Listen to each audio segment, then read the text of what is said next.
Mais une qualité de vie qui vient de l'esprit, qui est invisible, mais qui est une substance réelle. Je viens vous donner cette qualité de vie. C'est cette qualité de vie seulement qui a le pouvoir de dominer le péché, de dominer le mal, de dominer la maladie, de dominer la malédiction. C'est cette qualité de vie-là. La religion ne peut pas faire ça. Voilà la qualité de vie que je viens de vous donner. Il dit, mais si vous l'avez, si vous la gardez, elle va se manifester abondamment. C'est pourquoi Jésus dit maintenant, quand vous naissez dans ces royaumes-là, le règne de Dieu, qui est un règne d'amour, de paix, de joie, de puissance, par le Saint-Esprit, va commencer à se manifester. Va se manifester. Comme les frères Wright ont découvert la loi de l'aérodynamique pour contrer la loi de la pesanteur. Frères et sœurs, il en est de même. Et l'exemple le plus naturel sur la terre, c'est l'électricité. L'électricité est invisible, mais sa manifestation est partout. On ne peut pas attraper l'électricité. Même l'électricien Rémi ne peut pas dire qu'est-ce que l'électricité. On ne peut pas dévoiler l'électricité. Non, on voit ses manifestations. On voit ses applications. Mais personne ne peut dire j'ai attrapé l'électricité aujourd'hui. La vie spirituelle est comme cela. C'est pourquoi Jésus dit quand le Saint-Esprit se meut, il va à droite, il va à gauche. On ne sait pas où il vient. C'est comme le vent. On ne peut pas le maîtriser. Parce qu'il est au-delà des lois naturelles.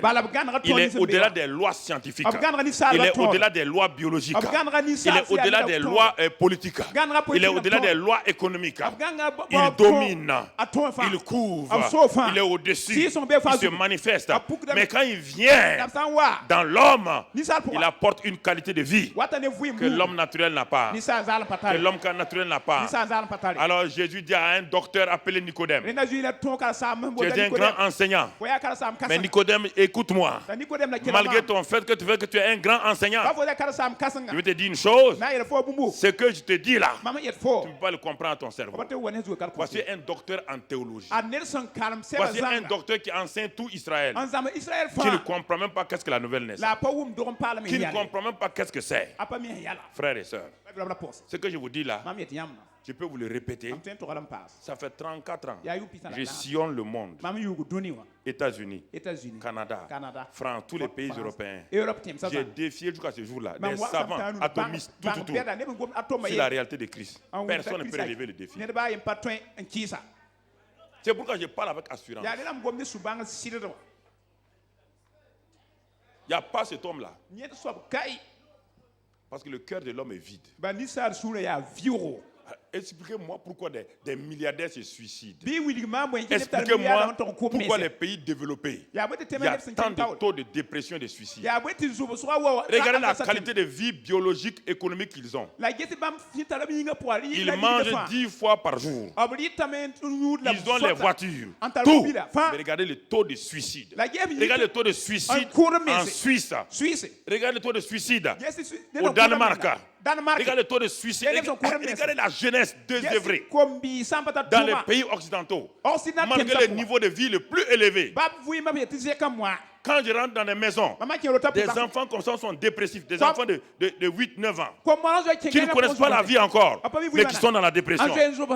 C'est là que je leur ai dit, vous voyez frère, on m'a amené un jour un grand patron, un directeur général de Paris. Il est venu me voir, j'étais à Lens.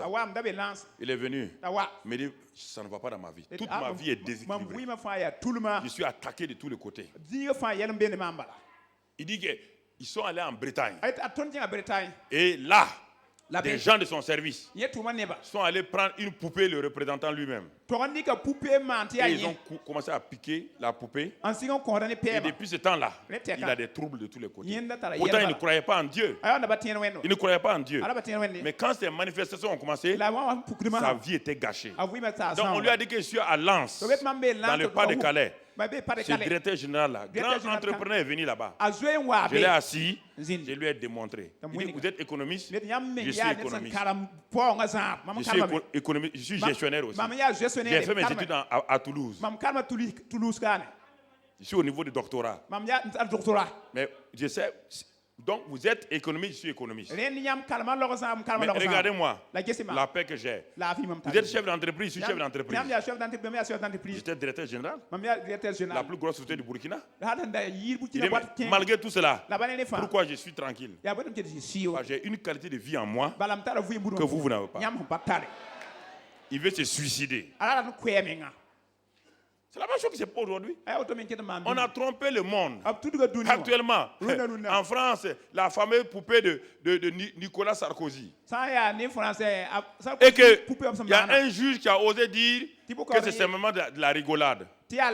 Aucune poupée où on pique les gens n'est une rigolade. C'est le fétichisme, c'est le vaudou masqué. Et que vous allez voir ce qui va arriver. S'il n'arrête pas, ce qui va arriver au président.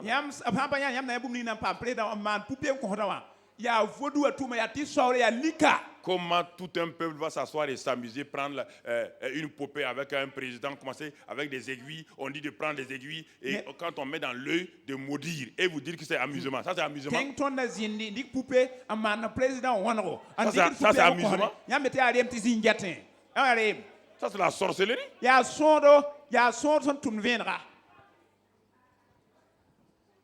C'est la sorcellerie pure et simple. Terrible. Ils sont de détruire un homme.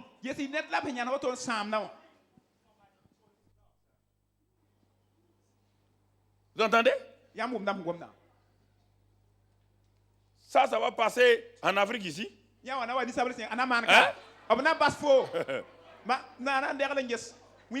Ce n'est même pas la police, même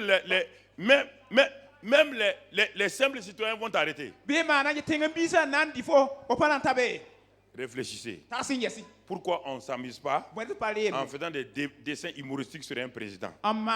C'est compréhensible. Le canard enchaîné est là pour ça. Mais prendre une poupée et avec des aiguilles et dire aux gens de mettre les aiguilles dans l'œil de quelqu'un, dans le cœur de quelqu'un, et de dire les insanités les plus. Et on dit que ça c'est de l'humour. Il faut être insensé. Je l'ai dit en France avant de quitter. Je l'ai dit en France, j'étais à Paris. Je leur ai dit, vous êtes fous.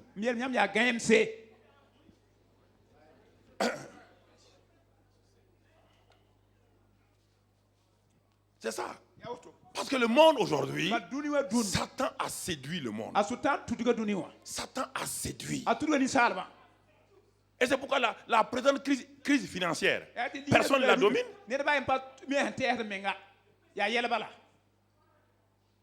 C'est plus que ça, frère. Le problème, c'est que vous lisez les journaux à la surface.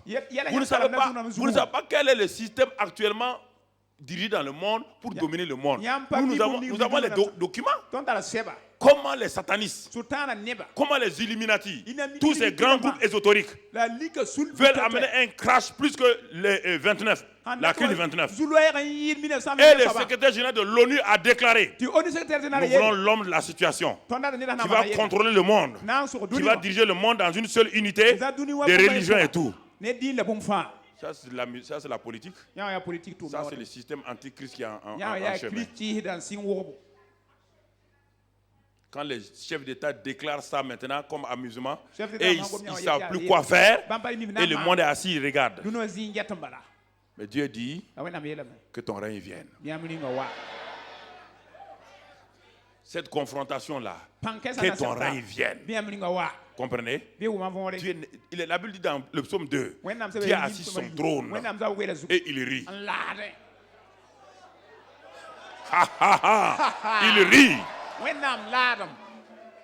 Il rit. Il dit les rois de ce monde se sont ligués. Dieu dit qu'il va les disperser. Vous entendez? Il va les disperser. Que ton règne vienne. Dis que ton règne vienne. Que ton règne vienne dans ma vie. Que ton règne vienne dans ma famille. Que ton règne vienne dans mes affaires. Que ton règne vienne dans mon ministère. C'est cela. Que ton règne vienne dans mon pays. Que ton règne vienne.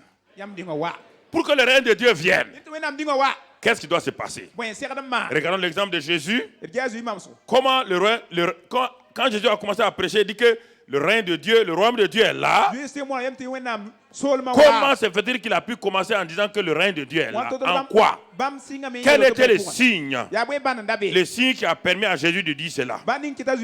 On va le lire d'abord dans Luc 2. On va voir quelque chose. Jésus est né et il a commencé à grandir. Jésus était un enfant. Regardons-le. Un jeune homme. Et qu'est-ce que la Bible nous dit dans Luc 2? Et au verset 40 d'abord. Luc 2, verset 40. La Bible dit dans ce passage-là: or, l'enfant Jésus croissait et se fortifiait. Il était rempli de sagesse et la grâce de Dieu était sur lui. Vous voyez là? Il est né du Saint-Esprit. Il est né de l'Esprit. Et le Saint-Esprit a amené cet enfant-là. Il croissait physiquement. Il croissait spirituellement. Il croissait moralement. Et se fortifiait. Et la Bible dit qu'il était rempli de sagesse. Et la grâce de Dieu était sur lui. Nous allons continuer. Mais il ne parlait pas du royaume. Il ne parle pas du règne de Dieu. Regardons le verset 52. La Bible continue toujours. Jésus croissait en sagesse, en stature et en grâce devant Dieu et devant les hommes. Devant Dieu et devant les hommes. Vous entendez? Mais on ne parlait pas du règne de Dieu encore. Il n'a pas parlé du règne de Dieu. Il allait de coutume à la synagogue. Il allait à la synagogue, il s'asseyait sur les bancs de la synagogue comme vous et moi. Il était assis à la synagogue. Il participait au culte. Mais il n'a jamais ouvert la bouche pour dire que le règne de Dieu est là. Il voyait comment Satan se manifestait. Il voyait comment Satan exerce son règne sur les gens. Il n'a jamais dit que le règne de Dieu vienne. Jamais il n'a dit cela. Et regardons maintenant, bien-aimés frères, qu'est-ce qui va se passer? Nous allons aller dans Luc 3 maintenant. Luc 3 et au verset 21. Luc 3, verset 21. Tout le peuple se faisant baptiser, Jésus fut aussi baptisé.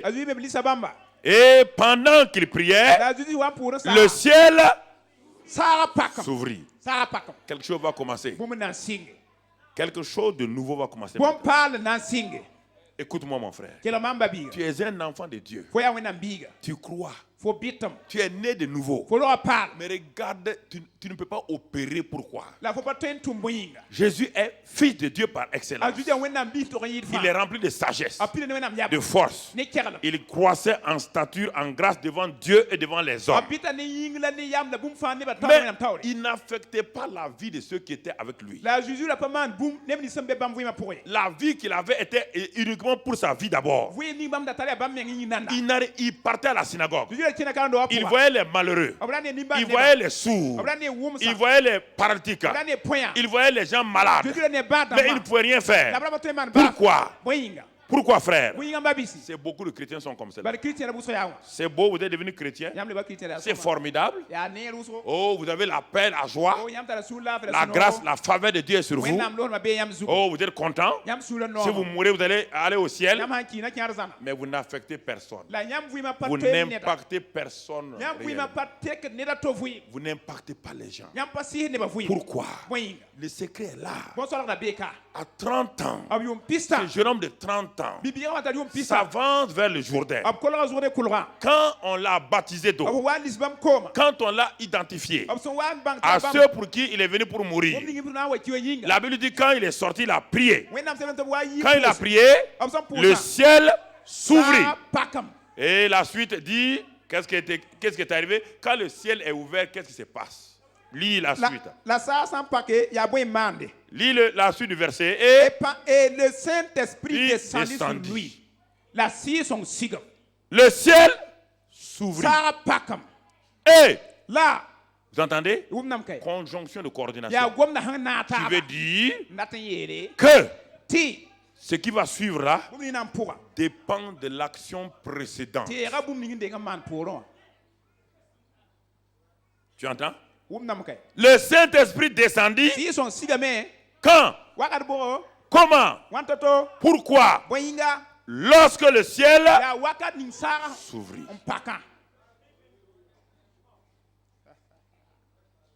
Ah, il y a quelque chose. On parle des choses spirituelles. Le ciel s'ouvrit et le Saint-Esprit descendit. C'est pas fini? Quand le Saint-Esprit descend, quelle est la première chose qu'il va vous donner? Jésus doit opérer. Jésus doit aller vers les gens. Jésus, il sera rejeté. Il sera combattu. Mais qu'est-ce qui a donné l'assurance à Jésus? La suite du verset. Continue. Et une voix fit entendre ces paroles là. Une voix. Continue. Tu es mon fils bien-aimé. Ah. Continue, termine. En toi, j'ai mis toute mon affection. Voilà le secret de Jésus. Avant d'affronter le monde, avant d'affronter les démons, avant d'affronter les méchants, les pharisiens et les scribes, avant d'affronter les religieux, avant d'affronter ce monde méchant-là, son identité était établie de façon claire et nette. Là, le Saint-Esprit descend sur lui. Le Saint-Esprit le remplit de sa présence. Et automatiquement, la voix officielle du Père dit: tu es mon fils bien-aimé, en qui j'ai mis toute ma plénitude. Voici le secret du chrétien.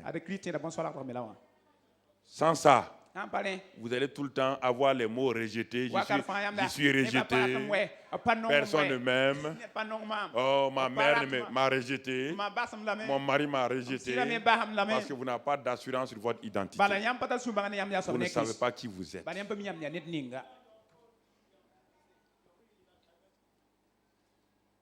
Quand les Africains chrétiens vont en Europe, si on leur dit tu es noir, ils sont complexés. Quand les blancs chrétiens vont ailleurs, quand on leur dit ceci, ils sont complexés. Pourquoi les chrétiens sont complexés? Pourquoi les chrétiens, quand ils sont devant le monde affirme son identité. Les hommes d'affaires de ce monde affirment. Les vedettes affirment leur identité, ce qu'ils sont. Les stars affirment. Il n'y a que les chrétiens. Ils ne sont pas sûrs de ce qu'ils sont. Quand ils sont avec les autres, ils se cachent. On ne connaît pas qui ils sont. Alors il y a deux éléments que Jésus a parlé. Le sel et la lumière ne peuvent jamais se cacher. Le sel et la lumière ne peuvent jamais se cacher.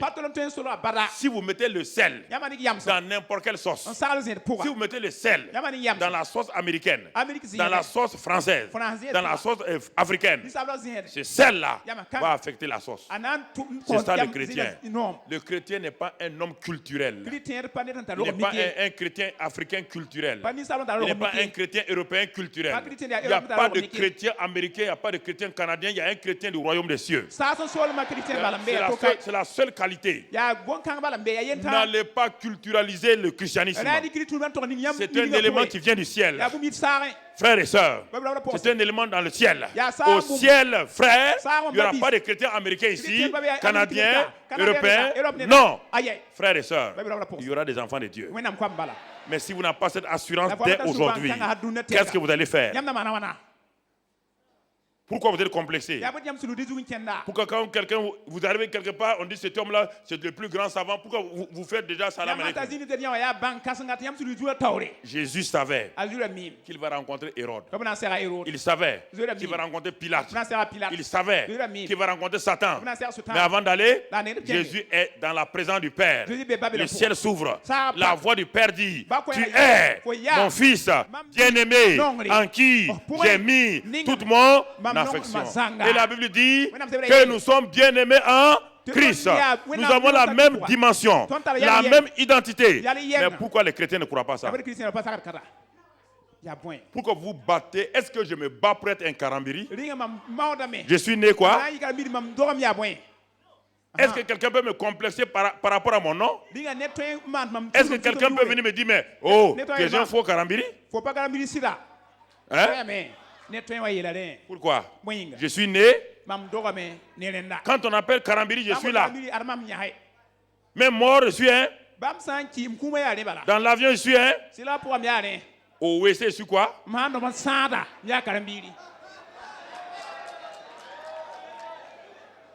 Pourquoi vous changez? Pourquoi vous n'avez pas l'assurance? Pourquoi vous laissez maltraiter par les gens? Ne laissez pas les gens dire que vous êtes orgueilleux. Quel orgueil ça? Quand le fils du président vient ici, il marche en disant je suis fils du président. C'est l'orgueil. Il est en train de déclarer qui il est. Je ne sais pas pourquoi quand on arrive au christianisme, Satan, ne laissez pas Satan mettre dans la boue des gens, vous dire ce que vous complexez. Ne laissez jamais cela. Écoutez, si vous dites que c'est faux, lis dans Luc 4 maintenant. Luc 4. Le Père a dit Jésus, tu es le Fils de Dieu. Tu es mon fils. Jésus, je commence verset 1. Bon, va au verset 1 si tu veux. Okay. Rempli du Saint-Esprit. Revint du Jourdain et il fut conduit par l'Esprit dans le désert. Verset 2 maintenant. Verset 2. Où il fut tenté par le diable pendant 40 jours. Et verset suit. Ce qui m'intéresse maintenant, c'est la suite là. Cette partie. Okay. Verset 3. Le diable dit à Jésus. Le diable Satan dit à qui? Il est là à Jésus. Qu'est-ce qu'il lui dit? Si tu es fils de Dieu, ordonne je vous pose la question. Si Jésus n'a pas entendu du Père, tu es mon fils bien-aimé, cette phrase allait le troubler.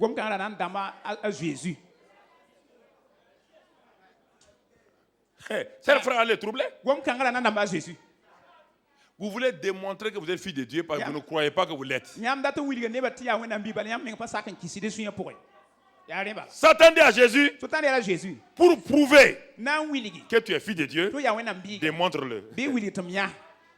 Démontre-le, on va voir. La démonstration ne prouve pas que vous êtes fils. Mais c'est le fils qui démontre. Vous entendez? Jésus n'a même pas fait cas. Vous voyez là? Il n'a même pas fait cas de Satan. Vous voyez là? Il n'y a aucun complexe. Il n'a pas eu peur. Il n'a rien fait. Pourquoi vous avez peur de Satan, des sorciers, des démons? Vous ne savez pas qui vous êtes. Le problème d'identité est le problème des chrétiens de tous les continents. Quand je m'en vais, je prêche. C'est la même chose. Partout. Partout. C'est le problème d'identité. Pasteur, il faut prier pour moi. Il y a ceci ou cela. Mais qui es-tu? Qui es-tu? Les démons savent qui vous êtes. Ils savent. Les démons ont dit un jour à des enfants de pasteurs qui n'étaient pas connectés à Jésus, qui ont voulu chasser les démons. Leur papa s'appelle Pasteur Seva. Dans Acte 19, vous trouvez ça. Mais les enfants n'étaient pas en connexion avec Jésus. C'était l'église traditionnelle. Mais quand ils ont entendu que il y a un certain Paul qui chasse les démons, ils ont dit on aura une belle affaire ici. Ils sont allés, ils ont trouvé un fou. Ils ont entouré le fou. Ils ont dit au nom de Jésus que Paul prêche. Est-ce qu'ils ont dit ce que nous prêchons? Que Paul. Mais Paul sait qui il est. Paul dit c'est lui qui est en Christ est une nouvelle. Il est fils de Dieu. Paul le sait. C'est pourquoi il chassait les démons. Mais quand ils ont dit cela, les démons ont dit arrêtez là. On ne va pas discuter. Paul chasse les démons. Mais vous, qui êtes-vous? Le démon a le droit de vous demander votre identité. Qui es-tu? C'est pourquoi beaucoup de chrétiens, quand on parle de démons, quand on parle ils n'osent même pas l'appeler démon. Beaucoup de chrétiens, j'entends, ça dit l'autre. Ils ont tellement peur, ils appellent l'autre. Quand tu dis diable, parce qu'on leur a dit que le diable a 2 cornes, qu'il a une queue, et ensuite il est noir.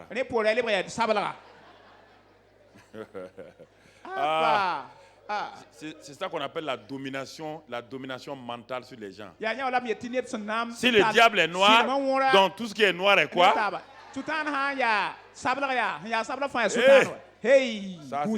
Le monde est rusé. Hein? Pour te dominer, on te donne une identité. Si on te colle une identité, tu ne peux plus échapper. Un homme qui dit à sa femme tous les jours, tu es bête. Tu es bête. Tu es bête. Même si la femme la voit quelque part, on lui dit elle est intelligente, elle ne croit pas. Parce que son mari lui a dit qu'elle est bête.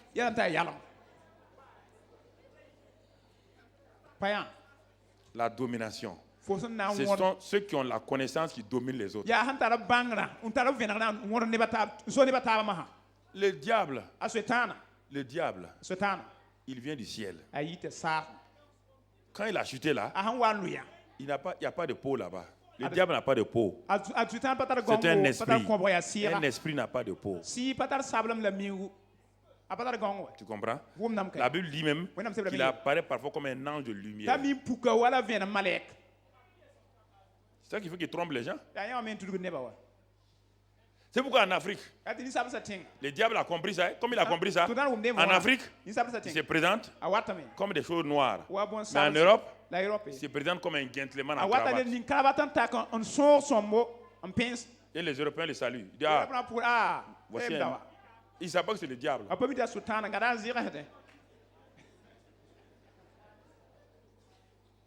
En Afrique, il est grossier. Il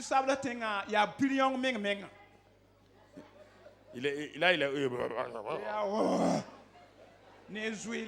mais comme il sait que les Européens ne vont pas croire à ça, en Europe, il a mis cravate.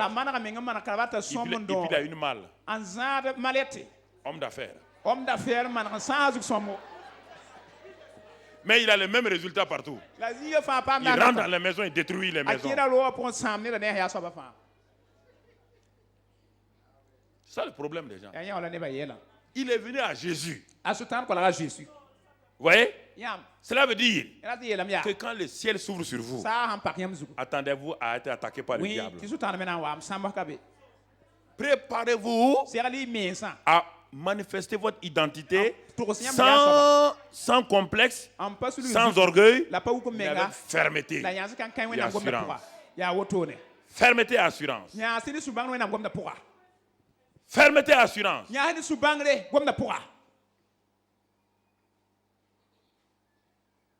Fermeté et assurance. Vous comprenez? C'est cela. Il ne faut pas vous laisser. Mais Jésus n'a pas répondu à Satan. Jésus a simplement dit, bon, l'homme ne vit pas que de pain seulement. L'homme vit de toute parole qui sort de la bouche de Dieu. Le ciel est ouvert sur Jésus. Regardez-le maintenant. De lieu en lieu, il impacte les gens. Depuis que le ciel a été ouvert, il va de lieu en lieu. La même synagogue, pendant 30 ans, où Jésus rentrait, pendant 30 ans, quand le ciel est ouvert, le ciel l'accompagne. Il rentre dans la synagogue. Il prend le livre d'Ésaïe. Il le tourne à Ésaïe 60. Et il lit là-bas, l'Esprit du Seigneur est sur moi. Parce qu'il m'a oint pour annoncer une bonne nouvelle aux pauvres. Il m'a envoyé pour guérir les cœurs brisés, renvoyer libre les opprimés, libérer les captifs. Et jusqu'à ce qu'une année de grâce l'a annoncé. Il dit, aujourd'hui, cette parole que vous venez d'entendre est accomplie. Tout de suite, les démons commencent à se manifester. Les démons disent, mais nous savons qui tu es. Tu es le Christ. Tu es le Fils de Dieu. Tu es le Saint de Dieu. Nous savons. Mais Le peuple qui était avec lui. La juif la mena bene bam. Le premier groupe. Pipi sul le ses propres disciples. Bam men kala mbisa. Ne croyaient pas. Parce que le ciel n'était pas ouvert sur leur vie encore. Quand Jésus était dans la barque, il y a eu la tempête. Et qu'il a calmé la tempête. Les disciples qui étaient avec lui matin, midi, soir ont posé une question. Qui est celui-ci à qui le vent et la tempête obéissent? C'est ça le dommage de l'église. Ils sont avec Christ, ils ne le connaissent pas. Ils ne le connaissent pas. Ils sont avec lui.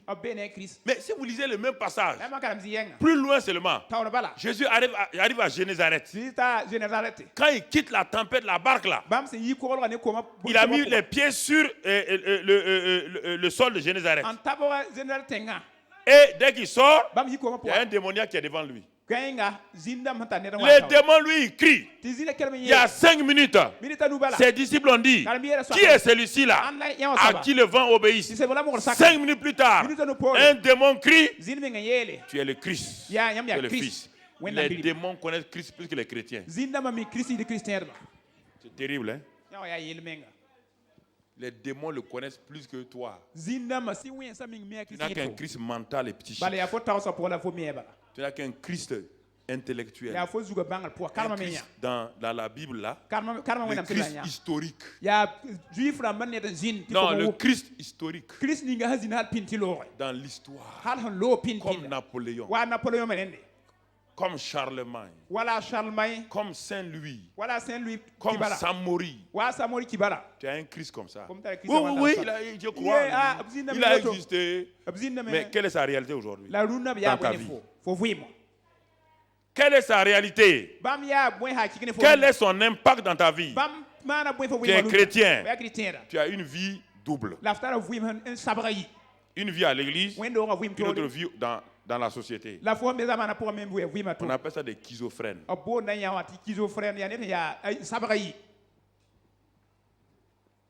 Je ne m'inquiète pas de votre réaction. Ça ne m'intéresse pas votre réaction. Parce que je sais que Dieu est en train de vous... la parole de Dieu est en train de vous opérer. C'est pourquoi vous êtes mal à l'aise. Je vous mets mal à l'aise jusqu'à ce que vous craquez. Et que vous laissez la parole de Dieu rentrer en vous. Vous ferez mieux de craquer vite avant de laisser chose. Okay.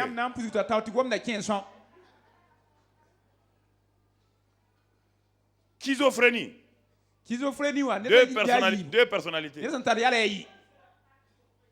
La seule personnalité chrétienne, c'est dans l'église. En dehors de l'église, on ne te connaît pas comme chrétien. Au dehors, tu mens, tu bois, tu croques, tu fais ce que tu veux. Quand tu viens à l'église, alléluia. Les démons rient. Le monde rit.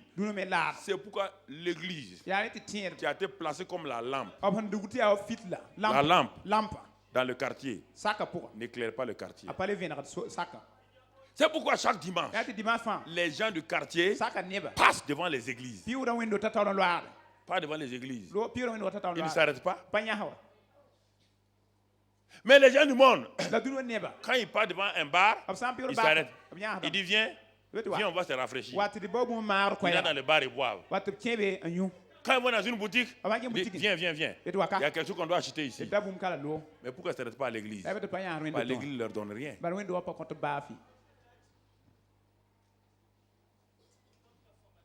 Voilà le vrai problème. L'église ne leur donne rien. L'église c'est qui? C'est toi et moi. C'est toi et moi. Il ne s'arrête pas devant toi. L'adresse de Dieu sur la terre. L'adresse de Dieu sur la terre. Ce n'est pas ici. L'adresse de Dieu sur la terre, c'est toi. C'est toi qui portes l'adresse de Dieu. Quand on cherche Dieu, c'est toi qu'on doit chercher. Pas un bâtiment. Dieu n'habite pas dans les bâtiments. C'est un infini. Dieu habite dans l'homme né de nouveau. Tu dois montrer au monde qui est Dieu. Tu dois révéler au monde qui est Dieu. Tu dois révéler la nature de Christ. La Bible dit Christ en toi. Mais tu crois que c'est une idéologie. Christ en toi. Tu crois parce que tu n'es pas en connexion avec la parole. La Bible est devenue un livre tout juste de temps en temps qu'on consulte. Et le dommage aujourd'hui est un piège que Satan a trouvé pour démoraliser les chrétiens. C'est cette projection des versets bibliques sur les écrans. Donc, les chrétiens viennent à l'église sans Bible. Ils sont assis, ils lisent les versets bibliques sur l'écran. Quand ils ont fini, ils n'ont plus le courage d'ouvrir la Bible là et la lire. Ils deviennent des chrétiens électroniques.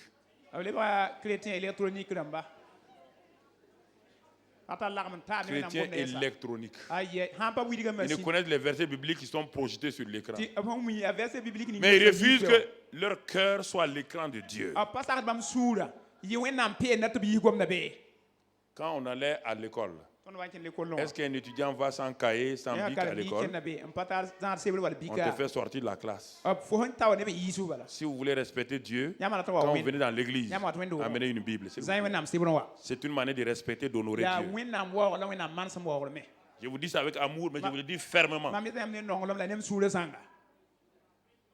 Avec amour, mais fermement. Vous ne pouvez venir. Vous ne pouvez pas venir croiser les bras. Vous n'êtes pas si intelligent que Dieu. Pour croiser les bras, ce n'est pas une conférence. Je parle à votre cœur. Et en ouvrant la parole de Dieu, la parole de Dieu doit affecter votre vie. La Bible dit à Josué, il dit que ce livre-là ne servira point ni de tes yeux, ni de ta bouche. C'est ce que les yeux voient là. C'est ce qui vous marque. C'est ce qui vous marque. Quand un homme regarde une femme, ses yeux, il est marqué et c'est ça qui amène l'adultère.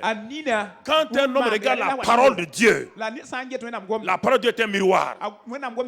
Ce matin, vous avez tous utilisé un miroir. Pourquoi?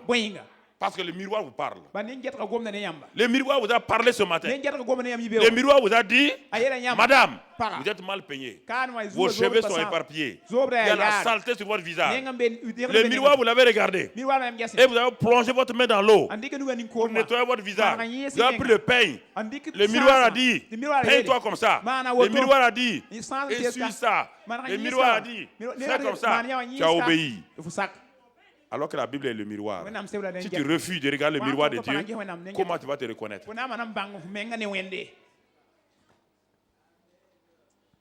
Comment vas-tu te reconnaître? C'est ça qui est dommage. Et les chrétiens tombent dans ce piège aujourd'hui. Ils n'ont aucune relation avec la Bible que la Bible projetée sur les écrans. Votre Bible doit être votre compagnon. Matin, midi, soir. Dans votre sac. Vous ne savez pas à quel moment Dieu va vous parler. Vous ne savez pas à quel moment le Saint-Esprit va vous révéler un passage. Vous ne savez pas à quel moment l'Esprit de Dieu peut vous utiliser pour parler à quelqu'un. Même à quelqu'un du bureau. Dans votre bureau. Vous ne savez pas. Jésus était la parole vivante. C'est pourquoi il n'a pas de Bible. Lui, il était la parole vivante. Toi, tu n'es pas la parole vivante. Toi, tu dois avoir la parole écrite. Et l'esprit qui est en toi te rend vivant. Frères et sœurs, c'est cela. Le diable, vous n'avez pas besoin de combattre le diable. Si vous savez qui vous êtes, si vous connaissez votre identité, le diable ne peut pas vous attraper. Il ne peut pas.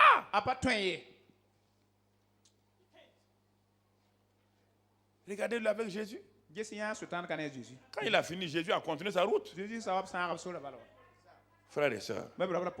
Et Jésus a dit, dans un autre passage, quand le ciel s'est ouvert sur lui, dans Jean 1, 51, que nous connaissons, nous avons déjà vu cela, Jésus a dit que, frère, il dit à Nathanaël, à qui il avait révélé qu'il est un juif en qui il n'y a point de fraude. Nathanaël a dit, mais où m'as-tu vu? Il dit, quand tu étais sous le figuier, là-bas, avant que Philippe ne t'appelle, je t'avais déjà vu. Nathanaël dit, ah, tu es le Christ. Jésus dit oui. Il dit, bon, vous allez voir des choses que vous n'avez pas encore vues. Il dit à Nathanaël et à nous tous, il dit, vous verrez désormais. Dès le moment où le ciel s'est ouvert dans le Jourdain, là, Jésus dit maintenant, désormais, à partir de maintenant, le ciel est ouvert sur le Fils de l'homme. Et quand le ciel est ouvert, il y a un mouvement. Il est devenu une échelle entre la terre et le ciel. Et le Saint-Esprit fait mouvoir les anges de Dieu qui montent et descendent. Quiconque est né de nouveau, quiconque est rempli du Saint-Esprit, quiconque a laissé le Saint-Esprit devient cette échelle-là, où la présence du règne de Dieu, où la gloire du règne de Dieu vient sur sa vie, où le monde spirituel de Dieu se manifeste dans sa vie. Tu n'es plus un n'importe qui. Tu es un enfant de roi. Tu es un roi. La Bible dit que nous sommes un sacerdoce royal. Nous sommes des princes. Nous sommes des rois. Et à cause de cela, la présence du règne de Dieu vient sur toi. La présence du règne de Dieu vient sur toi. Frères et sœurs, ne vous méprisez pas. Ne soyez pas complexés par qui que ce soit. Mais croyez la parole de Dieu. À la Pentecôte, quand le ciel s'est ouvert, avant que le ciel ne s'ouvre d'abord, ils étaient 120 peureux, 120 qui se cachaient, 120 qui n'avaient pas de courage. Mais quand le ciel s'est ouvert à la Pentecôte, Pierre, le peureux, Pierre est descendu de la chambre haute avec assurance. Il y a 50 jours en arrière, Pierre avait régné Jésus-Christ parce que le ciel n'était pas ouvert sur lui. Maintenant, le ciel a été ouvert. Pierre a été envahi par la présence de Dieu. Pierre est descendu de la chambre haute. Il est descendu élégamment. Il est descendu en assurance. Il dit, homme frère, homme frère, homme frère, croyez à la parole de Dieu. Et 3000 ont été affectés parce que le ciel est ouvert sur Pierre. Le ciel a été ouvert sur Pierre. Et depuis ce jour-là, jusqu'à la mort de Pierre, le ciel ne s'est plus fermé. Que le ciel ne se ferme plus sur votre vie au nom de Jésus. Oh, que le ciel ne soit plus fermé sur votre vie. Alléluia. Amen. Frères et sœurs, vous devez opérer sous un ciel ouvert. Oui, si vous n'opérez pas sous le ciel ouvert, vous avez des problèmes. Quand Dieu a dit à Élie d'aller fermer le ciel, pendant 3 ans et demi, Israël a vécu comment? Dans la défaite, dans la sécheresse, dans la famine, par les démons, les Baals et les Astartés. Pourquoi? Le ciel était fermé. Vous entendez? Mais le jour où Dieu a dit à Élie, c'est toi qui ouvres maintenant le ciel. Quand il est parti, il a mis Akab ici. Il a mis les faux prophètes. Il a mis le peuple. Le peuple était tellement tourmenté parce que le ciel était fermé pendant 3 ans et demi. Quand Élie a dit, si l'Éternel est Dieu, venez vers moi. Si Baal est Dieu, allez vers lui. Le peuple n'a pas répondu. Quand le ciel est fermé, l'Église a des problèmes. L'Église ne croit plus au surnaturel. L'Église ne croit plus à la puissance de Dieu.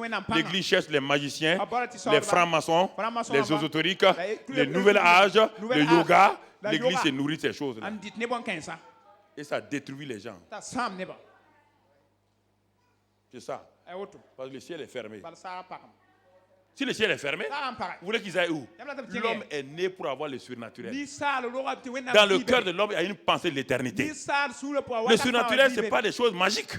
Le surnaturel, c'est la vie divine en vous. L'homme est né pour vivre et marcher avec Dieu dans la lumière. Mais pendant 3 ans et demi, tout le peuple était séduit.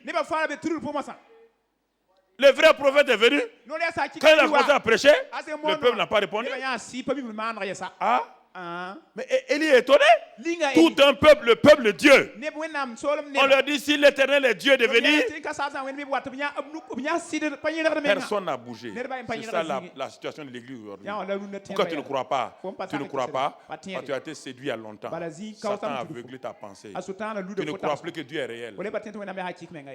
C'est pourquoi tu consultes les astrologies sur le net. C'est pourquoi tu crois à ces choses sur l'internet. Tu es caché, tu regardes l'internet. Ta vie est sur ça. Tu ne crois plus à la réalité de Dieu. Alors, la confrontation va se passer. Il dit, ah bon? Non, Dieu n'est plus vivant. Il dit, bon, ok, on va aller. La majorité ne compte pas avec Dieu. Un seul homme et Dieu, c'est la majorité absolue. Ce n'est pas la démocratie. Dieu n'est pas démocrate, il est théocrate. Dieu n'a pas besoin qu'on le vote à majorité simple ou absolue. Dieu il se suffit lui-même déjà. L'éternité plus 1. C'est quoi? Mathématiquement, ça fait éternité. Donc, ça ne change rien là. C'est pourquoi il faut s'attacher à Dieu. Et Élie dit, ok, bon, c'est pas difficile. On va voir sur qui le ciel va s'ouvrir. Il dit, bon, Baal, prenez. Tuez votre veau. Tuez le taureau. Et mettez-le sur un autel. Et vous allez invoquer Dieu, votre Dieu. Si votre Dieu est au ciel, il doit ouvrir le ciel et il doit faire descendre le feu. Frère, nous arrivons à la confrontation. Bientôt dans le monde. Les armées sataniques se sont préparées. Dieu veut des Élis. Vous entendez? Il ne veut pas des Élis, des individus. Mais vous tous, vous devez être des Élis. Alors, les Baals ont crié. Pendant des années, ils ont séduit les gens. Ils avaient montré qu'ils avaient un pouvoir. Ils ont montré qu'ils ont une puissance. Mais devant le test maintenant, il n'y a pas de puissance. Le peuple a dit, ah bon? Mais ils nous ont troublés, séduits pendant des années. Tous ces clubs ésotériques là, ils nous ont trompés. C'est faux. La Rose-Croix c'est faux. Franc-maçon c'est faux. Illuminati c'est faux. C'est Nouvel Âge c'est faux. C'est de la tromperie. C'est la séduction. C'est faux. Ils ont essayé de démontrer rien. Ni bruit. Élie a dit, Baal fait la sieste. Appelez-le. Il dit, oh. Baal. Il n'y eut ni voix, ni rien. Ni son. Vous entendez? Vous entendez? Élie dit, bon, ok. Homme, qu'est-ce que le peuple a fait? Le peuple s'est avancé. Ils ont commencé à comprendre qu'ils ont été séduits pendant des années. Parce que l'Église n'a pas joué son rôle. L'Église a été emprisonnée par les pensées ésotériques. L'Église a été emprisonnée par les pensées humanistes. On veut humaniser un monde qui est déjà tombé dans l'humanisme il y a longtemps. On veut nous faire croire que l'humanisme est la réalité. On veut mettre au centre de l'humanité l'homme. Alors que l'homme a déjà chuté. L'homme a déjà mis tout à branle-bas. L'homme a touché la couche d'ozone. Les cancers descendent de peau, descendent sur les gens. L'homme a changé toute la génétique des arbres et tout. Les aliments que Dieu avait créés. Dieu avait mis des vitamines, des minéraux là-dedans. L'homme a changé la structure. Aujourd'hui, ce sont ces aliments qui tuent l'homme. C'est ça. Élie dit, revenez à Dieu. Il a tué son bœuf. Il a mis, comme il était 13 heures, il était 13 heures. Comme il fait chaud, pour que les gens ne croient pas que c'est le soleil qui a mis le feu, il a arrosé. Il a dit, Dieu, tu m'as envoyé. Il faut que l'Église se réveille. Il faut que l'Église rentre dans sa destinée. L'Église a été placée sur la terre pour montrer aux hommes la sagesse infiniment variée de Dieu.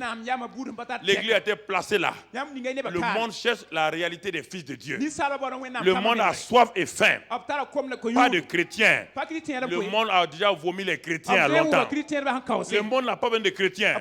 Le monde a besoin des fils de Dieu manifestés. Le Le monde a besoin des hommes et des femmes qui sont remplis de la vie divine, qui manifestent la vie divine, qui vont manifester la vie divine. Les chrétiens sont... Le monde se rit des chrétiens. Les chrétiens n'ont plus un impact. Ils ne sont plus rien. Ils ont fait des partis chrétiens, ça ne marche pas. Ils ont fait toutes sortes de choses, ça ne marche pas. Le monde veut voir la réalité des filles de Dieu. Alors quand Élie a dit Dieu, le ciel est fermé depuis 3 ans. Tu m'as dit d'ouvrir le ciel. Montre maintenant que je détiens, que l'Église détient la clé pour ouvrir le ciel. Montre-leur. C'est l'Église qui détient la clé pour ouvrir le ciel. Il dit envoie le feu. Le ciel s'ouvrit et le feu est descendu. Alors le peuple a dit, c'est l'Éternel qui est. C'est l'Éternel qui est. L'Éternel est qui? Frères et sœurs, c'est cette réalité-là. Si le christianisme est une simple religion pour vous, vous ne serez pas à l'aise. Vous allez faire votre devoir. Le christianisme n'est pas un devoir, c'est la vie. Ça n'a rien à voir avec un devoir. Un devoir, on s'oblige à le faire. Le royaume des cieux, c'est l'amour, la joie, la paix, la puissance. Il y a toutes ces choses en vous. C'est la vie divine en vous. C'est la vie, l'amour en vous. C'est la réalité de Dieu en vous. C'est ça, frères et sœurs. Alors, s'il n'y a pas ça, tout le reste, frère, ça n'a pas de sens. C'est pourquoi la Bible dit, Dieu dit dans Colossiens, qu'il nous a transférés du royaume des ténèbres. Il nous a délivrés d'abord de la puissance des ténèbres. Et il nous a transférés dans le royaume du Fils de son amour. Nous sommes dans le royaume d'amour. Frères et sœurs, plusieurs années, le Seigneur a commencé à m'apprendre cela. Le royaume d'amour, c'est le royaume de pardon. Le pardon. Beaucoup de chrétiens n'arrivent pas à pardonner parce qu'ils n'ont jamais expérimenté la réalité du royaume d'amour. Le royaume d'amour est en vous, frère. Quand les gens me critiquaient, quand les gens m'insultaient, mais au début j'étais découragé. Je suis allé devant Dieu et me dit mais tu t'es découragé pourquoi? On m'a lapidé, je n'ai rien dit. On m'a maltraité, je n'ai rien dit. On m'a rejeté, je n'ai rien dit. Pourquoi tu te plains? Pourquoi te plains-tu? Tu ne connais pas la réalité de ma présence. Alors ce jour-là, je me suis mis à genoux. Je me suis mis à genoux. Je me rappelle encore. Il est assis là, donc il est venu me dire un jour, Ambroise, on était à Koudougou, il est venu me dire, tu as donné ta veste à un pasteur là. Le pasteur t'insulte en ville. Mais j'étais fâché. Je voulais aller reprendre ma veste. Il dit, mais je lui donne ma veste et puis il m'insulte. Mais Ambroise est venu me dire ça. Alors Dieu m'a dit, mets-toi à genoux. Je me suis mis à genoux. Et ce jour-là, j'ai dit à Dieu, voilà ce que le Seigneur m'a dit. Il dit une chose. Si tu comprends l'amour, l'amour pardonne tout. L'amour excuse tout. Ce n'est pas un amour intellectuel. Ce n'est pas un amour sentimental. Ce n'est même pas l'amour philéo. C'est l'amour qui vient de moi. L'amour qui pardonne les gens. J'étais là à genoux. Il dit, est-ce que tu veux que je répande cet amour dans ton cœur? J'avais des intérêts à défendre. Parce que cet amour est en toi, tu ne peux plus défendre tes intérêts. Alors que nous voulons défendre nous voulons dire aux gens ce que tu m'as fait là. Je n'aime pas ça. Quand on a dit maintenant, on dit je te pardonne. Ça, ce n'est pas pardon. D'abord, on veut dire la vérité avant de pardonner. Ça, ce n'est pas le pardon. C'est ça, non? C'est ça que vous faites, non? Dieu m'a dit, c'est pas ça. Il dit Jésus n'a pas dit aux gens, demandez pardon d'abord avant que je vous pardonne. Il leur a dit, Père, pardonne-leur car ils savent ce qu'ils font. Là, à genoux, je luttais. Je ne voulais pas accepter. Seigneur, non pas ma volonté, mais ta volonté. Mais je continuais. À un moment donné, Seigneur, j'ai dit, j'abdique. Une paix qui ne suit pas toute intelligence a rempli mon cœur. Dieu m'a dit à partir d'aujourd'hui, tu peux pardonner facilement. Depuis tes jours qu'aujourd'hui, tu peux pardonner facilement. Pourquoi? Parce que ce n'est pas un effort. Ce n'est pas un effort. Non, je ne serre pas les dents. Non, frère. C'est ça la réalité du christianisme. C'est ça la réalité du christianisme. Le feu est descendu. On va lire pour terminer parce que tout juste je voulais rappeler ce qu'on a vu la semaine dernière un peu. On va lire un Deutéronome 28 quand le ciel s'ouvre. Deutéronome 28 et au verset 6 si je ne me trompe. Et on va s'arrêter là. Deutéronome 28 verset 6. Tu as déjà trouvé? Lis. Tu seras béni à ton arrivée.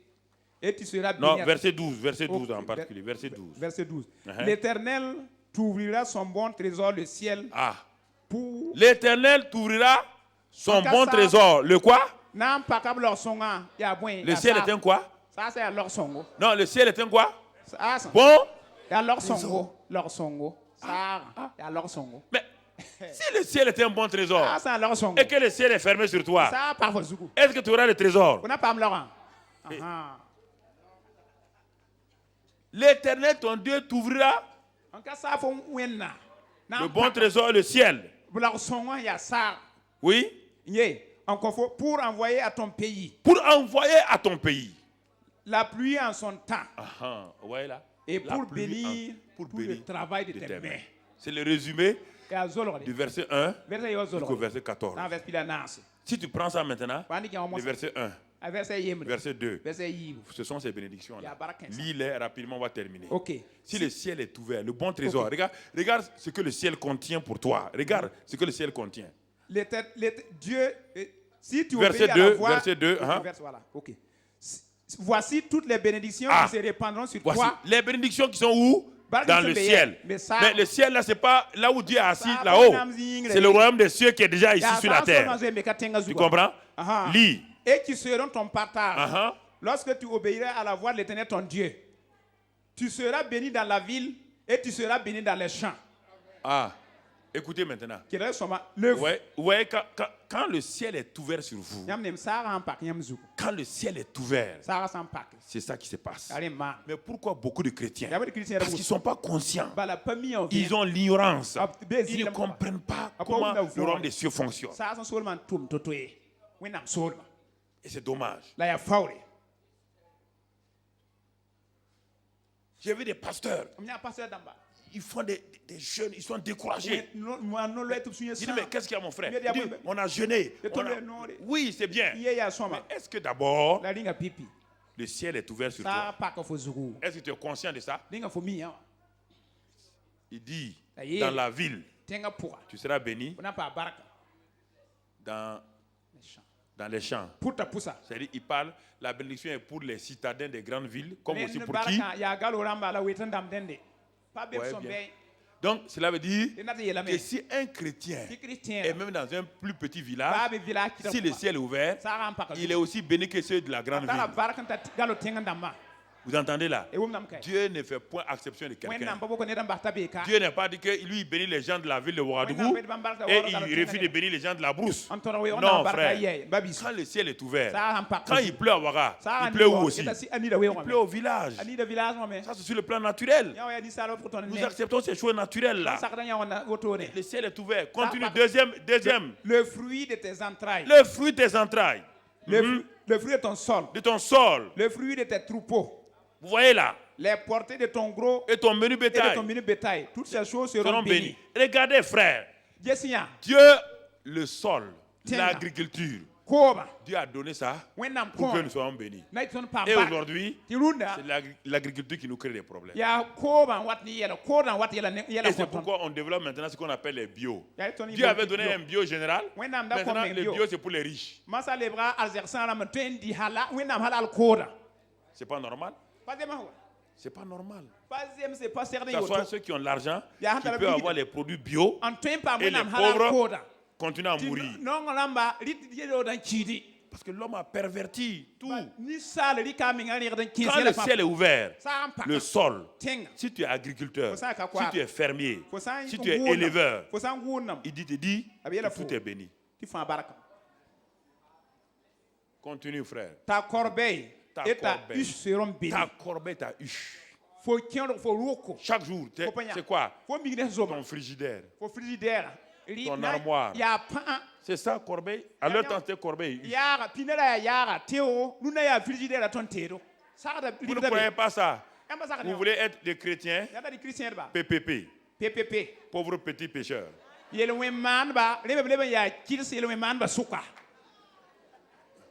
Écoutez, si c'est ça là, moi je ne serais même pas devenu chrétien. Si c'était ça, être chrétien, donc moi j'étais chrétien depuis l'âge de 1 an déjà. J'étais un pauvre petit pécheur, pauvre naturellement, pécheur naturellement. Je mangeais une fois par jour. Si c'est ça le christianisme, donc c'est pas la peine de devenir chrétien. Donc moi et mon père, on était déjà chrétiens.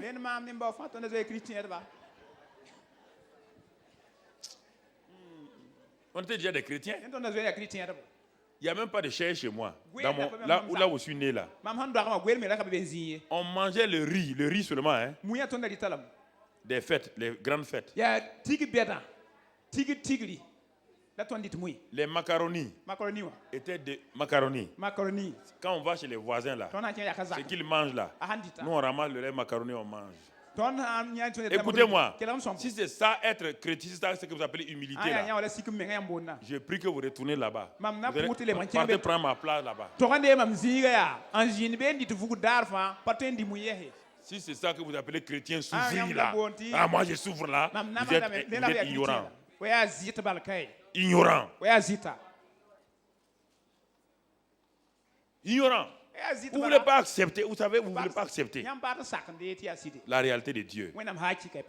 Vous voulez dominer les gens.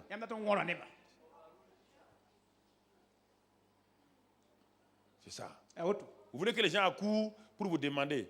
Moi, ici, je suis là pour vous éclairer. Ne laissez personne vous dominer. Si vous êtes dominé par vos propres pensées. Personne n'a le droit de vous dominer. Personne. Vous êtes né, vous êtes une créature de Dieu aussi que tout le monde. Même niveau que tout le monde. Dieu n'a pas créé un continent inférieur à l'autre. Dieu n'a pas de pays. Dieu n'a pas d'Amérique. Dieu n'a pas de Canada. Dieu n'a pas de Burkina. Quand Dieu a créé, ce sont les hommes qui ont découpé les frontières qui nous créent la guerre. Dans le royaume des cieux, il y a un seul royaume. Frère. Donc, n'écoutez pas les hommes. Quand je suis allé en Amérique la première fois, là, il me dit d'où tu viens. Je dis, je viens de Burkina Faso.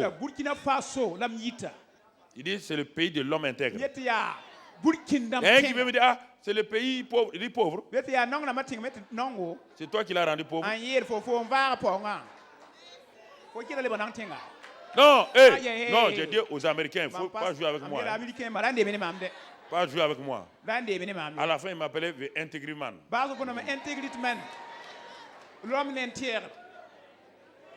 Toi, tu as créé le Burkina. Il est pauvre en quoi? Quand je suis descendu à New York. New York. Descendu là-bas. Hein? J'ai vu les gratte-ciel. Et après, j'ai vu quoi? Quand j'ai regardé, j'ai vu plein de pauvres. Alors j'ai dit, mais où est votre richesse là? Le seul pays développé. Pays développé, c'est quoi? C'est le pays. Si vous trouvez ce pays-là, venez, moi je vais aller là-bas. Le seul pays développé là, sur la terre là, il doit avoir 3 choses. C'est le pays où il n'y a pas de prison. Est-ce qu'il y a un pays sans prison? Les prisons demandent déjà que vous êtes tous faux. Oui ou non? Vous êtes développé en quoi? Les prisons, c'est votre mauvaise conscience. Deuxièmement, le pays où il n'y a pas d'hôpitaux. Tout le monde est en bonne santé. Ça, c'est un pays développé. Nous, nos hôpitaux sont très sales. Les hôpitaux européens sont des hôtels de 4 étoiles chez nous. Mais maladie, c'est maladie.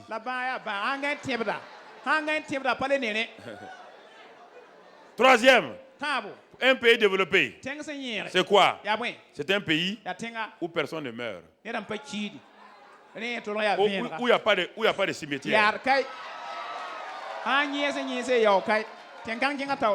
Si vous trouvez ce pays-là, je vais lever mon chapeau.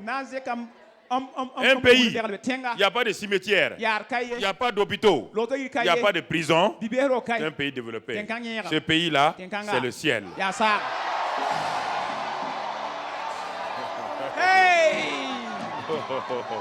Alléluia. Amen. C'est pourquoi, si tu es dans le royaume des cieux, tout prisonnier est libéré. Tu es libéré. Libéré. Il m'a libéré. Libéré. Oui, j'ai la victoire. Libéré du péché de son pouvoir. Oh, libéré. Il m'a libéré. Libéré. Oui, j'ai la victoire. Libéré du péché de son pouvoir. Gloire à Jésus qui m'a vraiment libéré. La joie du Seigneur est ma force. La joie du Seigneur est ma force. La joie du Seigneur est ma force. La joie du Seigneur est ma force. Si tu veux cette joie, il te faut louer. Si tu veux cette joie, il te faut louer. Si tu veux cette joie, il te faut louer. La joie du Seigneur est ma force. La joie du Seigneur est ma force. La joie du Seigneur est ma force. La joie du Seigneur est ma force.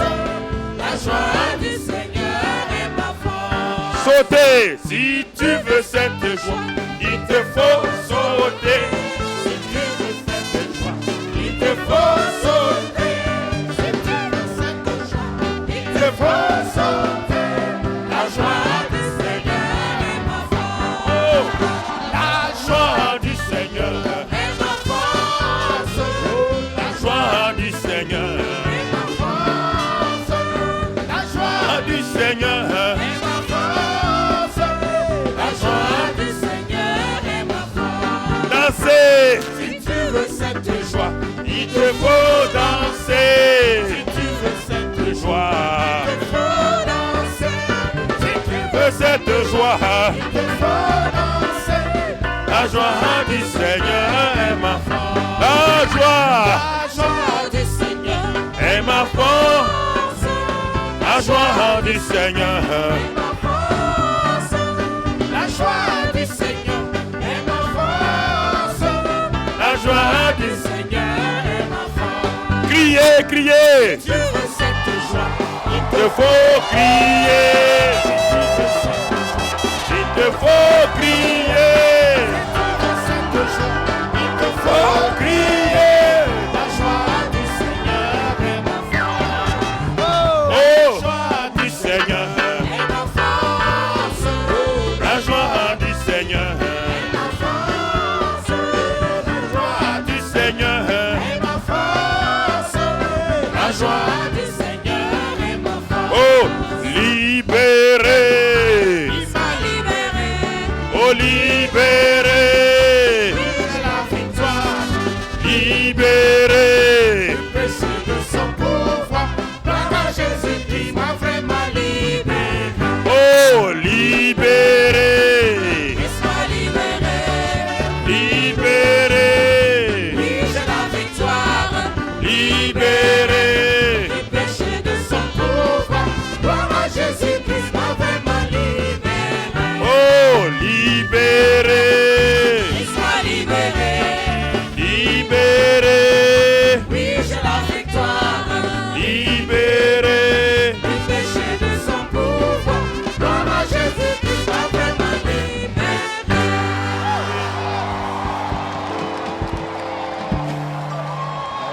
Oh, amen. Amen. Asseyez-vous. Zindia. Que les frères de la table pousse la table pour l'amener. Gloire à Dieu. Est-ce que, bien aimé, si vous êtes dans la joie ce matin, j'aimerais que tout le monde acclame le roi des rois, le Seigneur des seigneurs. Alléluia. Gloire à Dieu. Merci. Que quelqu'un dise à son voisin, nous sommes dans le bateau de sauvetage. Dis à 3 personnes, tu es dans le bateau de sauvetage. Alléluia. Alléluia. Alléluia. Amen. Que quelqu'un dise à son frère, je suis dans la révélation. Je suis dans la gloire de Dieu. Nous sommes plus que vainqueurs. Alléluia. À la croix, Jésus a tout payé. Vous pouvez m'aider? Au calvaire. On va se tenir debout, on va danser devant la face du Seigneur. Alléluia. Bien-aimé, tu vas danser pour la gloire du Seigneur. Jésus a tout payé. Au calvaire. Jésus a tout payé. Tout le monde danse, tout le monde danse. À la croix, Jésus a tout payé. Au calvaire, Jésus a tout payé.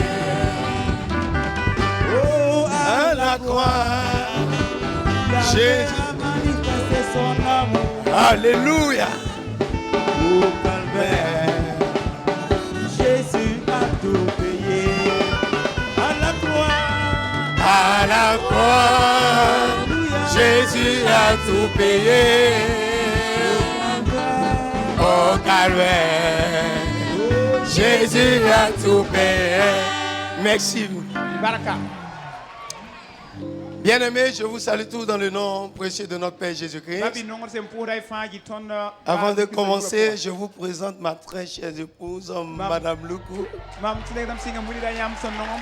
Alléluia. Non, acclamez un peu mon épouse, s'il vous plaît.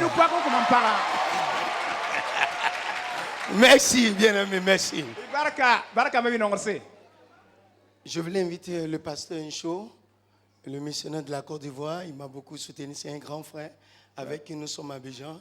J'aimerais qu'on acclame le pasteur Incho. Vraiment que Dieu vous bénisse. Bien-aimé, je suis là ce matin au nom de l'église EIP, que je suis le premier responsable. Je suis venu avec mon épouse, avec mon conseiller, M. Atri et son épouse. Nous sommes venus vous dire merci. Merci à notre papa Karambiri. Merci au pasteur et aux responsables de cette communauté. Merci à la tour de prière qui ont beaucoup intercédé pour nous. Merci pour nos moments que j'aimerais qu'on acclame très très fort pour l'église. Comme papa l'a dit, c'est la femme qui protège le dos de l'homme. Sans ton épouse, tu n'es rien. Sans la femme, l'homme est limité. C'est à travers ton épouse que Dieu peut te donner des grandes révélations. Alléluia. Amen. Maman, vous êtes bénie au nom de Jésus. Je vous dis merci pour le soutien auprès de notre papa. Bien-aimé, je voulais vous dire quelque chose. Cela fait 20 ans maintenant. C'est après la consécration que le Seigneur m'a rappelé de la révélation qu'il m'a donnée depuis 20 ans pour le papa Karambiri. Vous savez, avant, papa prêchait à Abidjan les dimanches après le culte, on présentait l'émission de papa à la télévision. C'est à travers lui que je suis converti. Voilà comment ça va se passer. Cela fait 20 ans de cela. Papa prêchait sur la femme samaritaine. Et le message qui m'a touché, papa, quand il a fini son message, il a dit, Jésus se tient auprès du puits. Toi qui m'écoutes, toi qui me regardes, Christ tend la main vers toi. Viens. Il est la source de bénédiction pour toi. Et après cela, j'ai oublié ça. Après, je suis venu ici avec le pasteur Eli Pawalski.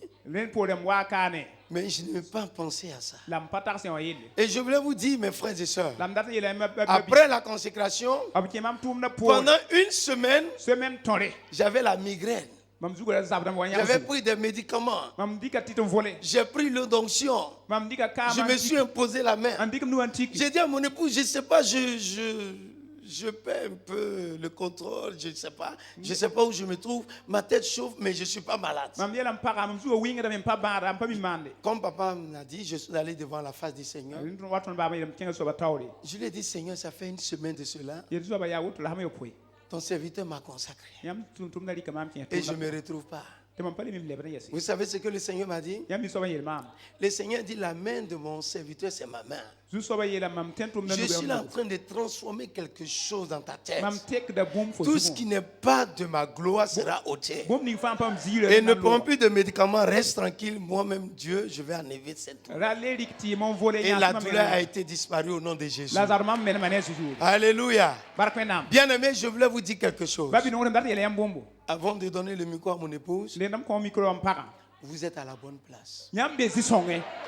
Alléluia. Écoutez, à Abidjan, il y a des hommes de Dieu. Il y a des pasteurs, les papas Dion, tout ça sont là.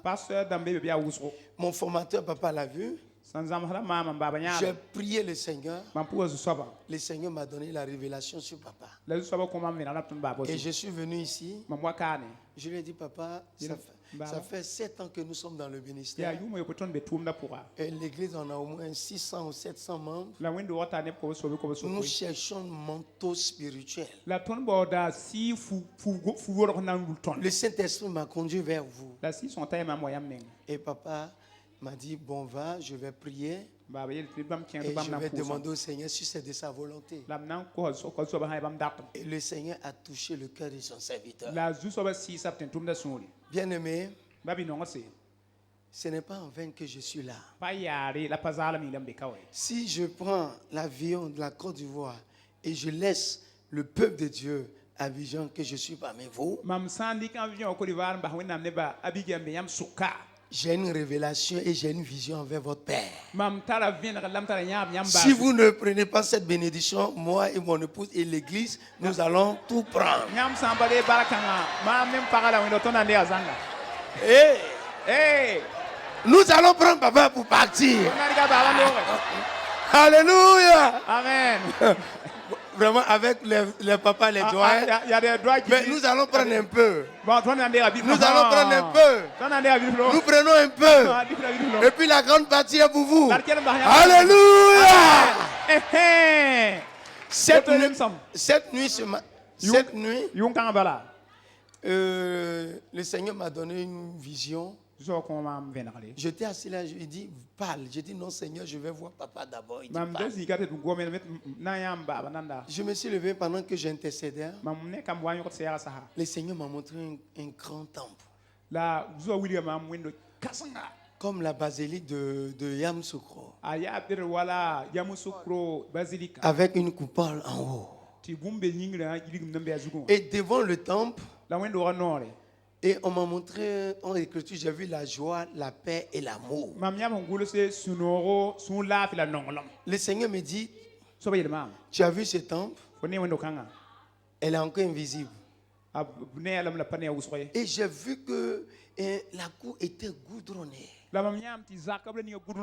Toutes choses étaient en place. Le Seigneur me dit, bientôt c'est ce temple que je vais donner à mon serviteur. Alléluia!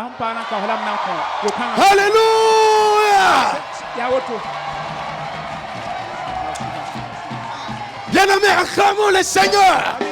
Acclamons le Seigneur! Acclamons le Seigneur! Alléluia! Oh my God! Et le Seigneur m'a dit, prends le psaume 100. Il dit, prends le psaume 100. Prends le psaume 100, mon fils. Tu vas voir les merveilles que je ferai sur la terre de Ouagadougou à travers mon serviteur. Bien aimé, quelque chose de précieux va sortir de cette terre. J'ai dit à Dieu, permets que, Seigneur, je puisse avoir les moyens pour soutenir ton serviteur, pour participer à la construction de ce temple.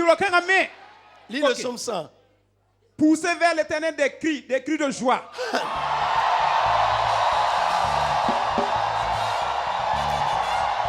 Alléluia. Amen.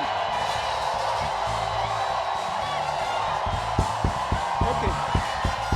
Amen. Écoutez. Vous tous, habitants de la terre. Vous tous, habitants de Ouagadougou, de Côte d'Ivoire, de l'Afrique, du monde entier. Servez l'Éternel avec joie. Célébrez-le avec joie ici, mes frères. Venez avec allégresse en sa présence. Venez chaque jour dans sa présence avec l'allégresse. Ne doutez plus. Ne craignez plus car Dieu a tout fait. Sachez que l'Éternel est Dieu. Sachez que l'Éternel est Dieu ici. C'est l'Éternel qui nous a fait. Célébrez le nom de l'Éternel. Et nous lui appartenons. Vous et moi, nous appartenons à l'Éternel. Nous sommes son peuple. Vous êtes le peuple de Dieu. Et les troupeaux de son pâturage. Nous sommes les troupeaux de son pâturage. Entrez dans ses portes avec des louanges. Écoutez bien aimé, chaque dimanche matin, chaque fois que vous passerez ici, vous rentrerez ici. Ne rentrez pas ici avec la tristesse. Ne rentrez pas avec les doutes. Ne rentrez pas avec les pleurs. Mais rentrez avec des cantiques parce que le Seigneur a tout fait pour vous. Dans ses parvis avec des cantiques. Oui. Célébrez-le, bénissez son nom. Amen. Car l'Éternel est bon, sa bonté dure toujours. Amen. Et sa fidélité de génération en génération. Des générations en génération verront ce nouveau temple pour la gloire du Seigneur. Bien aimé, papa est déjà béni. Dieu a tout donné à son serviteur. Mais il y a une seule bénédiction que Dieu lui a pas encore donnée. Nous allons demander une seule chose. Dieu a promis à l'homme de vivre 120 ans sur la terre. Chacun de nous va se tenir debout. Tu vas parler. Écoutez. Maman, mon épouse va dire le reste. Alléluia. Alléluia. Est-ce que Jésus est Seigneur? Alléluia. Amen. Je vous aime dans le nom de Jésus. Je vous aime dans le nom de Jésus. Je cherchais un père. Je cherchais un papa. J'ai pleuré dans le secret. J'ai dit, Seigneur, tu nous as appelés au ministère. Nous n'avons pas de papa. Je veux un papa, Seigneur. Quel que soit l'endroit où tu vas m'envoyer ce père, j'irai là-bas. Et voilà, un matin, mon mari, il a dit, on va se consacrer. En ce moment, je venais d'avoir, on venait de me donner une invitation de la Suède. Et la date que j'ai choisie pour aller au Sénégal, pour aller choisir, pour aller chercher le visa à mon enfant et moi, parce que j'ai un bébé de 2 ans. Il me dit, c'est cette date qu'on va nous consacrer. J'ai dit, Seigneur, que ta volonté soit faite. J'ai dit, Seigneur, que ta volonté soit faite. J'ai crié à toi, Seigneur. Je te disais que nous étions orphelins de père. On n'avait pas de père pour pouvoir nous couvrir. Mais tu me dis que mon père va venir du Nord. Tu me disais que mon papa viendra. Et ce papa va te serrer dans tes bras. Je vous dis, je ne connaissais pas papa. Mais il m'envoyait chaque fois des mots de tendresse, des mots d'amour. Il me disait, ma fille, ce conseil m'a toujours appelé, ma fille bien adorée. C'est à travers vos prières.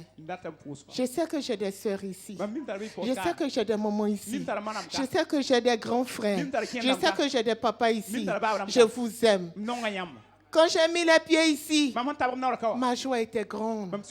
Je n'étais pas complexée. Je n'étais pas frustrée. Je me suis sentie chez moi à la maison. Soyez bénis. Soyez bénis. Soyez bénis. Soyez bénis. Alléluia, peuple. Nous allons prier pour papa. Vous allez déclarer après moi: Cieux, écoute ma prière. Terre de Ouagadougou, écoute ma prière. Priez maintenant 120 ans pour papa. Prions. Demandez 120 ans. Seigneur notre Dieu, notre Père, tu nous as donné un Père. Nous ne voulons pas qu'il parte maintenant. Nous voulons que tu lui donnes la grâce, la bénédiction d'Abraham, d'Isaac et de Jacob. Nous avons besoin de lui, Seigneur. L'Afrique a besoin de lui. Le monde a besoin de lui. Cette nation a besoin de lui. Seigneur, nous te demandons de lui accorder cette grâce, afin que ton serviteur vive jusqu'à 120 ans. Au nom de Jésus. Amen. Le Seigneur dit: tout ce que vous demanderez à mon nom, je le. Que le Seigneur nous bénisse. Amen. Gloire à Dieu. Alléluia.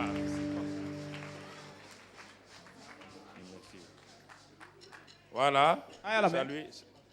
Nous sommes à la fin de notre culte. Nous remercions le Seigneur pour toutes ses bénédictions. Nous le louons pour toutes choses.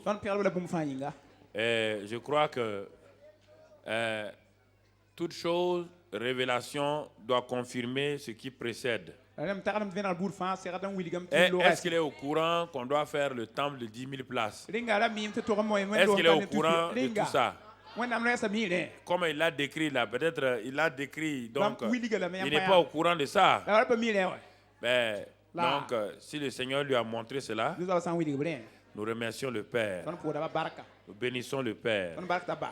Nous disons merci à Dieu pour toutes choses. Ce qui est important, c'est que Dieu fasse sa volonté. Et que nous devons marcher dans l'humilité, dans la sainteté et dans l'obéissance.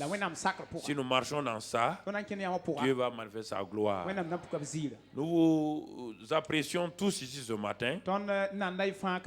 Nous vous bénissons tous individuellement et collectivement. Et nous croyons que le Burkina Faso est une terre vraiment une terre bénie. Quand nous regardons déjà les églises assemblées de Dieu du Burkina, comment elles ont envahi l'Afrique de l'Ouest. Elles ont installé l'Assemblée de Dieu en Côte d'Ivoire, au Ghana, au Bénin, Sénégal, dans tous ces pays-là. Alors, donc, ça veut dire que Dieu a une destinée pour cette nation. Et en tant que membre du corps de Christ, nous devons nous réjouir. Ne regardez jamais quelqu'un avec vos yeux naturels seulement. Ne regardez pas votre pays, le Burkina Faso, avec des yeux naturels. Si vous regardez ça avec des yeux naturels, vous allez vous laisser complexer. Mais si vous voyez ça avec des yeux de foi, comme le Seigneur voit ce pays, et alors vous allez prendre conscience qu'il y a déjà tout ici. Et que si la population se met au travail, si les chrétiens se mettent au travail dans la foi, cela peut changer totalement.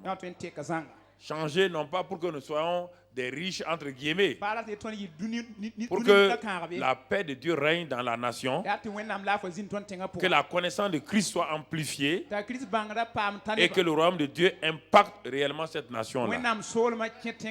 C'est pourquoi nous vous encourageons toujours à demeurer dans la foi, dans la paix, dans la joie. Ce que je vous ai dit ce matin, c'est une simplement proclamation de foi. Il n'y a rien d'orgueilleux là-dedans. Il n'y a rien d'ambitieux là-dedans. C'est une déclaration de ce que nous sommes et ce que nous devons faire. Si nous prenons moins que ça, nous serons tout le temps dominés par des pensées négatives, des pensées de fatalistes, des pensées nous ne pouvons rien faire, on n'a pas de moyens, ce n'est pas vrai. Nous pouvons tout par Christ qui nous fortifie. Si nous croyons cela, alors nous allons avancer dans la victoire. Bien-aimés frères et sœurs, nous bénissons tous ceux qui sont venus ce matin ici, qui sont venus faire le culte avec nous. Et nous croyons que vous viendrez ce soir.